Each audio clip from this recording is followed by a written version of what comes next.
Hey guys, welcome back. Today I kind of want to share some of the things that I've learned after being in business for like a year and a half. If you're new here, my name is Ashley. I'm a creative strategist and a graphic designer. I own Exhibit B Agency where I help brands launch their big ideas. That's enough about me. I've been in business for a year and a half now, which is crazy to think about. The first thing I learned as an entrepreneur is to outsource.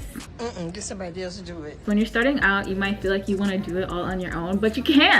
Find whoever that you can find that fits within their budget as well as your budget and hire them to help you. You cannot do it all on your own. The second thing I learned is to have contracts ready-made. Maybe we should sign a little contract just to make our partnership official. Think about all the services that you have as a whole and just pre-made contracts. I have all my contracts set up already for each of my services, and I use the platform Dubsado, which is super helpful and creates like such a streamlined process. And also, don't do anything without a contract. You need to have your scope of work and everything in there. Like, a contract can literally save you time and hassle because people will try you. I also learned that the hard way.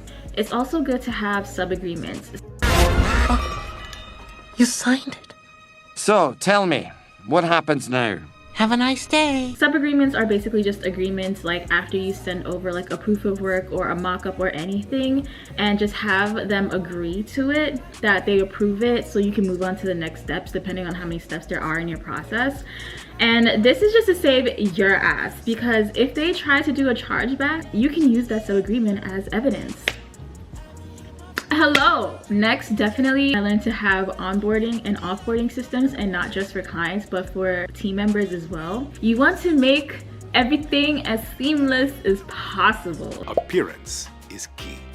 You want everything to be as smooth as possible. If you have a partner with you or someone to hire, like an HR person to handle all the onboarding and offboarding stuff, please do that if you can, because it is such a hassle. There's so much paperwork involved, and you also want your clients to feel like, oh hey, this doesn't feel chaotic. Every single thing, Dubsado, it's already created, it's already streamlined. I don't gotta go in there. The only thing I have to go in there sometimes is to approve something, and then they're back into a workflow and I don't have to look at it ever again. Okay, I am not sponsored by Dubsado, but I should be, honestly. I really should be, the way I keep screaming their name. Next, you want to have your own brand partnership deck. I was very late to the game and I was just directing people to my website. Like, my website will tell you all you need to know. That's what I was thinking, right? But no. The brand partnership deck, it will have a list of your services, your capabilities, some case studies, and maybe things about the team or projects you've worked on. So that's a brand partnership deck, and it has to look nice because this is what you send out to people that you're pitching to.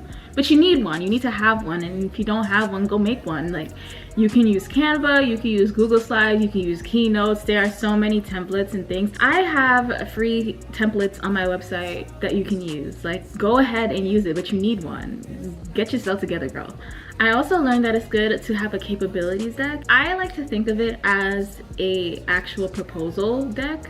And this is like when you've already talked to another company or another entrepreneur or whatever you have, and you want to send them a specific thing to what you will be able to do for them, and it also includes the pricing. I don't include my pricing in my partnership deck anymore, but my capabilities deck does have my pricing in there because it's specific to that company that I just talked to. So those are the differences between those two. So just want to clarify those. It's good to have both. You don't need to have both. If you want to have one, do whatever you want, okay? The world is your oyster. But I'm just telling you, I have these two because it just makes things a little easier for me. Next, I also learned to have all my invoices automated.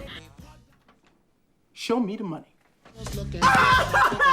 I am not a bill collector.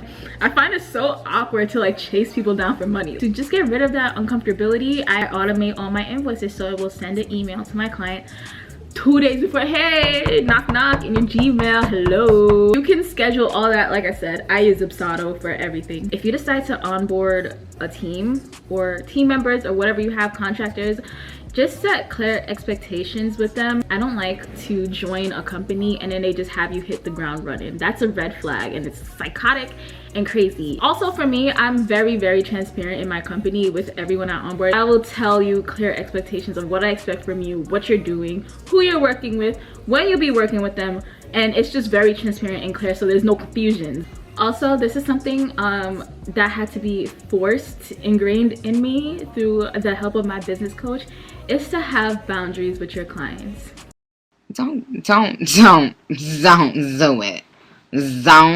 Don't do it. One of my boundaries was I don't like giving my phone number out. It literally gives me anxiety when you text me about work, especially if we have a Slack channel open. 10 times out of 10 times, it is not an emergency. And this is something I put in the onboarding as well. You can either communicate via email or you can communicate via Slack. Phone is not an option. Pack it up, okay? We're not texting each other. What I started doing as well is paying myself. So that's something I learned to do because I didn't know how to do that properly. And then you can speak to your own accountant for your business to figure out how you can do that. But pay yourself so you don't start resenting the work that you do. It's not easy running your own business. Pay yourself, okay? It's okay. That's all I have to say. Take it or leave it. Let me know what you guys think or if you have any other suggestions or things that you've learned in your business. I will see you guys in the next video. Bye.